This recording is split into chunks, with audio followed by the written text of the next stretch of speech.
financement du carbone, donc c'est le marché, donc c'est un marché qui est lié à la mise en œuvre du protocole de Kyoto, qui est un protocole qui est donc adopté depuis 2005.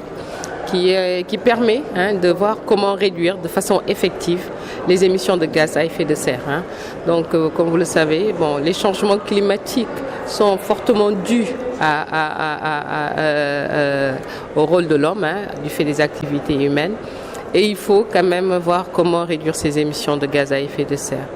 Et un des outils, c'est bien sûr le marché donc du crédit carbone. Ce marché, il est intéressant parce que tout simplement, il permet donc de valoriser, de monétiser donc des efforts qui ont été faits par les pays, notamment les pays en développement.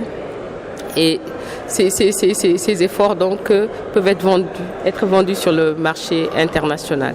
Il y a différents mécanismes. J'ai parlé tout à l'heure du MDP, donc du mécanisme de développement propre. Vous avez aussi ce qu'on appelle l'approche programmatique.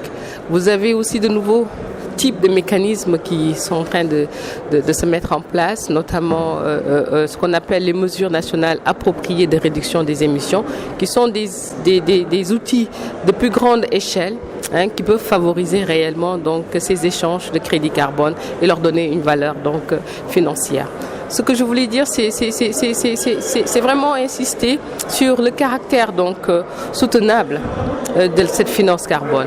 Elle est soutenable parce que tout simplement, c'est une rémunération d'un effort qui est fait par des acteurs. Souvent, ce sont des acteurs locaux, les populations.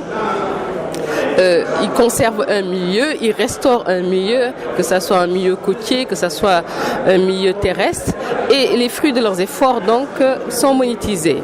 Donc ça leur permet eux-mêmes donc d'être à l'origine de leur financement et de pouvoir donc maintenir ce financement. Et ça leur permet aussi de garantir ce qu'on appelle la permanence du milieu qu'ils ont restauré. Donc vous voyez, les populations s'approprient un programme, les populations se financent en mettant ce programme en œuvre et en veillant à ce que ce programme reste le plus, pérenne possible. Et en plus de ça, ce qu'il faut savoir, c'est que tous les programmes de restauration donc, des écosystèmes, ce sont des programmes qui ont des co-bénéfices. Donc, ce n'est pas seulement le stock de carbone, mais vous avez plus de poissons, vous avez plus de produits forestiers.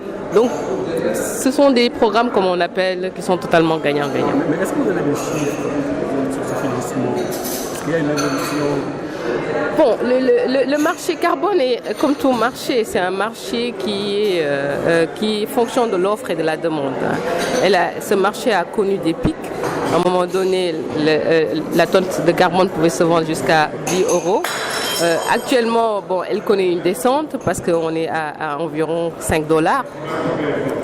Mais notre tendance, c'est de se battre au niveau international pour maintenir le prix de la tonne de carbone à un prix acceptable par rapport à l'effet qui est fait par les populations en préservant des écosystèmes.